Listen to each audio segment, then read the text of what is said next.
Politik dalam bahasa Arab itu disebut siasah. Kalau di bahasa Indonesia itu disebut siasah. Siasah atau siasat merupakan cara atau taktik atau strategi dalam mencapai sesuatu yang luas. Jadi arti luas yang saya maksudkan segala cara atau cara apapun yang dilakukan untuk mencapai segala macam tujuan, ya, bisa ekonomi, politik, pertahanan, budaya, pendidikan, kesehatan, bahkan siasat agama. Tapi dalam prakteknya masyarakat itu lebih mengenal siasat itu dalam bidang politik, karena kenyataannya memang dunia politik yang penuh siasat dan saling mensiasati. Jadi menjadi karakter utama dari dunia politik. Jadi menjadi karakter utama dari dunia politik di dalam bidang apapun itu. Akhirnya kita kenal politik ekonomi, politik budaya, politik kesehatan, politik agama, ya, dan politik yang lain, dan dalam pengertian yang negatif. Jadi kita mengenal istilah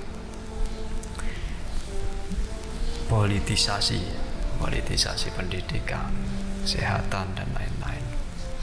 Jadi siasat untuk meraih tujuan politik. Kemudian politik dalam politik itu adalah cara yang dilakukan untuk mencapai tujuan politik, mempergunakan dan mempertahankan kekuasaan politik. Segala tindakan dan tujuan itu bersifat politisi, maka bisa disebut sebagai tindakan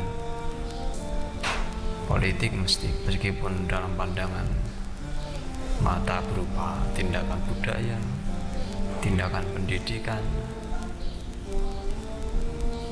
ya, pemberagamaan, ya, politik itu sebagai siasat.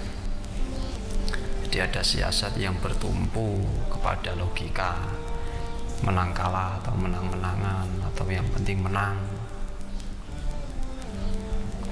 Nah, inilah politik yang politik, artinya karena tujuan politik itu meraih dan mempertahankan kekuasaan, maka yang menjadi tolak ukur politik ya politik itu sendiri.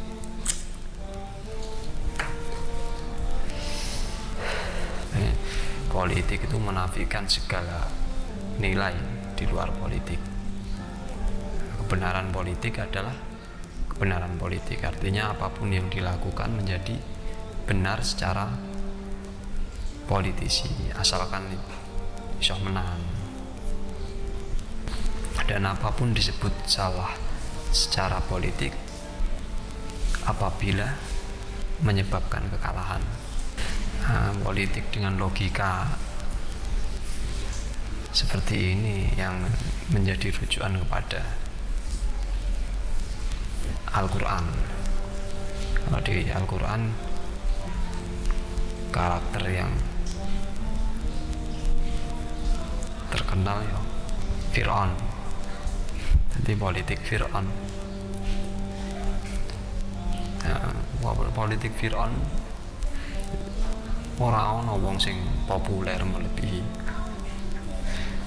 Fir'aun. Maksudnya tidak ada nama yang lebih populer di dalam Al-Quran itu melebihi dia. Bahkan mengalahkan nama Kanjeng Nabi ya. Ya, Fir'aun itu di Quran disebut berapa kali itu? 70 kalau enggak 74 4 kali, sedangkan Nabi Muhammad kalau nggak salah 4 kali.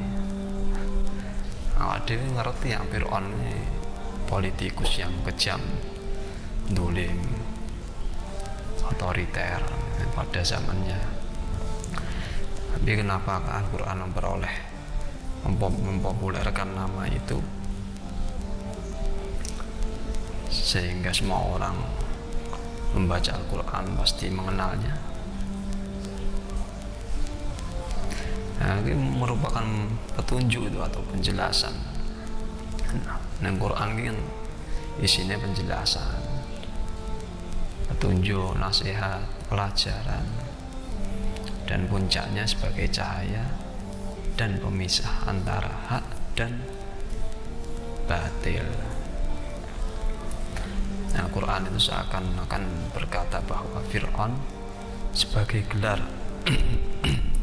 atau nama dari seorang raja Mesir emang wis mati, ditenggelamkan di Laut Merah. Akan tetapi Fir'aun sebagai sosok dan karakter kekuasaan akan selalu lahir sepanjang sejarah. Jadi akan berkelanjutan terus ini politik Fir'aun, cara-caranya Fir'aun itu. Makanya sampai disebut 74 politik Fir'aun yang tujuannya untuk memperoleh kekuasaan dan mempertahankannya dengan menghalalkan segala cara, seperti mengelompok-kelompokkan orang, mengkotak-kotakkan orang. Jadi mengelompok-kelompokkan orang dengan cara menginjak-injak, jadi menginjak-injak kelompok tertentu.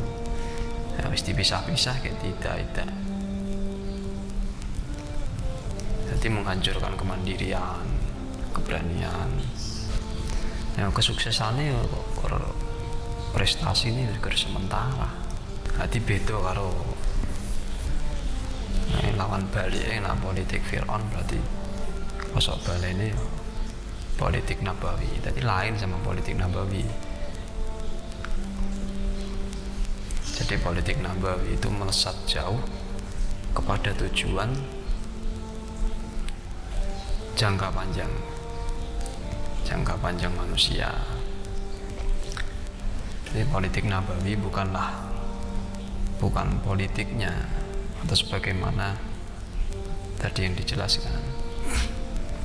Jadi politik Nabawi itu merupakan siasat, cara atau taktik dan strategi untuk menyelamatkan umat manusia. Itulah ini kan di situ,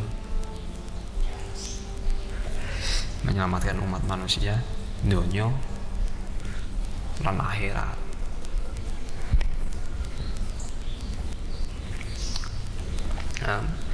Tidak memecah.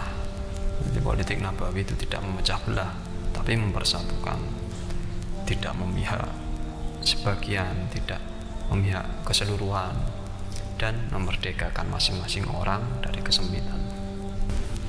Ana kelingan karo istilah kekuasaan Nabi Muhammad untuk meletakkan batu Hajar Aswad itu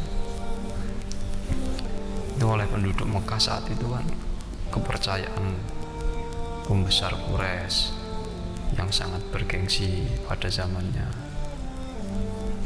di mana sebelumnya Nyaris menjadi pemicu peperangan itu,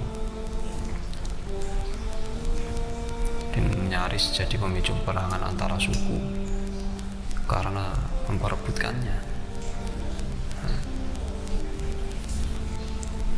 Tapi Nabi Muhammad melaksanakan itu dengan cara yang cantik, di luar nalar mereka.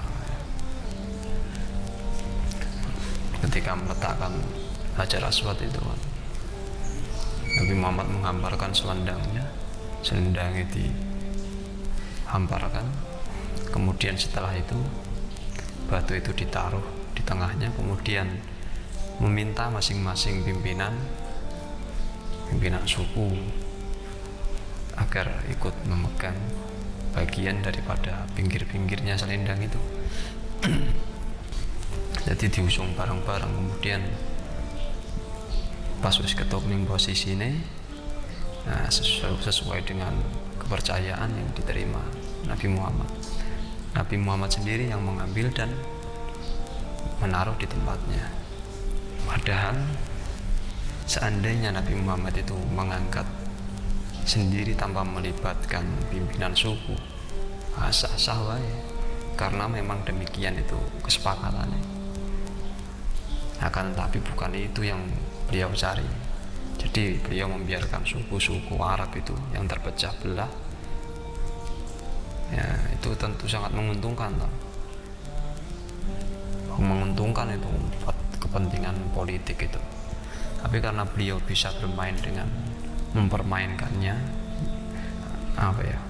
akan tapi politik Nabawi tidak dijalankan untuk meraih kekuasaan.